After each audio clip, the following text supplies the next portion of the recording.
Hi, you've tapped into Connie's Corner in the Sparrow Solutions Group newsletter. Our theme this time is holistic care, and what does that really mean? I recently spoke at the Heartbeat Conference, and what they had asked me to talk on was how do we incorporate the spiritual component of care for patients?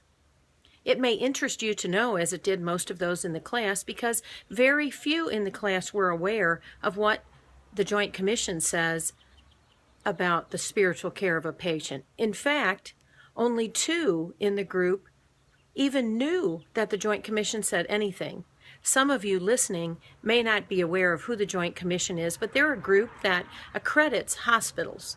And in their own papers, it says that even if you do not choose to be accredited, that the standards they set are good to follow. Now I'm going to talk about the spiritual care piece.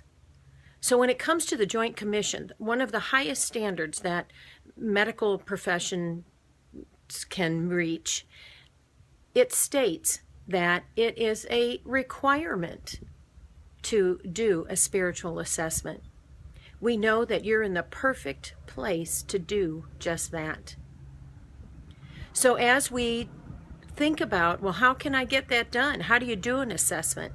That's exactly what those who work in hospitals and in other doctors' offices ask. How do I do that? So again, you're in the perfect place to do it. It's not a question so much of how do I do it? I know how. So what happens is it actually puts you in a position as a pregnancy medical clinic to not even worry about, are we going to, can we, do we, should we? It's a given that it's required. So I want to encourage you to do spiritual assessments, know where your patient is when it comes to their spiritual health, be in a position to educate them as far as how that impacts their decision making. And you may be able to share your own story and build a new story with them.